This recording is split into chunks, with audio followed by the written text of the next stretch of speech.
اگلی حدیث ہے جی ہماری ابو ایوب انصاری رضی اللہ عنہ کہتے ہیں کہ رسول اللہ صلی اللہ علیہ وسلم نے فرمایا تم میں سے جب کوئی بیت الخلا جائے تو قبلہ کی طرف نہ منہ کرے نہ اپنی پشت کرے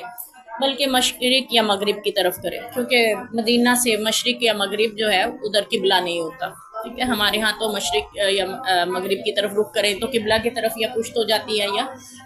چہرہ ہو جاتا ہے، تو اس لیے یعنی آپ صلی اللہ علیہ وسلم نے ان کو منع فرمایا کہ وہ قبلے کی طرف نہ تو بیت الخلا میں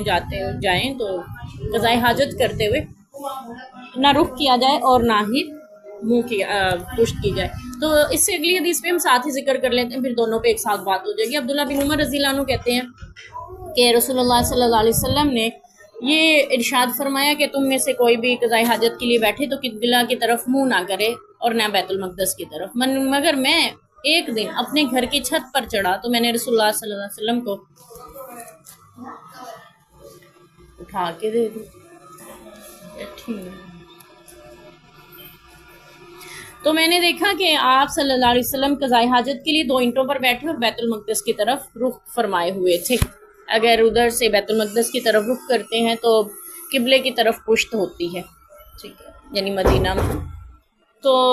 یہاں پہ اب یہ دونوں حدیثوں کو دیکھا جائے، دونوں میں ایک ہی بات ہو رہی ہے تقریباً،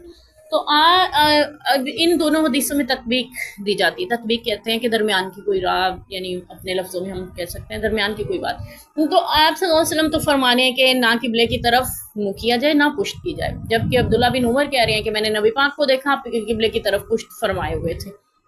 تو اس سے پھر یہ پتہ چلتا ہے کہ اگر آپ 4 دیواری کے اندر ہیں تو آپ قبلے کی طرف پشت کر سکتے ہیں، لیکن اگر آپ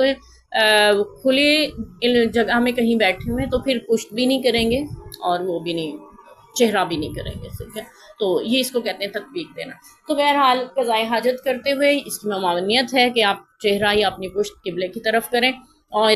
نہاتے ہوئے اس کے بارے میں کوئی حکم نہیں ہے، کیونکہ اس میں انسان کو چاروں طرف گھومتے رہنا پڑتا ہے، کسی بھی طرف رخ ہو سکتا ہے، اور اس میں ویسے بھی انسان کوئی یعنی رطوبت خارج نہیں کر رہا ہوتا، نہا رہا ہوتا ہے۔ تو دوسری بات یہ ہے کہ قبلے کی طرف رخ کر کے تھوکنے سے بھی منع فرمایا میرے نبی نے، ٹھیک ہے۔ تو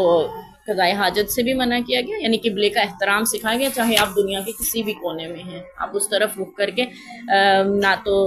تھوک سکتے ہیں نہ ہی قضائے حاجت کر سکتے ہیں۔ اور دوسرا یہ بھی کہ ہم کبھی کبھی وضو کرنے کے لیے کھڑے ہوتے ہیں، بیسن ہمارے قبلے رخ بنے ہوتے ہیں کہ ادھر منہ کر کے ہم کلیاں فرما رہے ہوتے ہیں وضو میں، تو اس میں بھی ہمیں احتیاط برتنی چاہیے کہ اپنا رخ کلی کرتے ہوئے پھیر لیا جائے قبلے سے۔ تو اللہ تعالیٰ ہمیں ہدایت نصیب فرمائے۔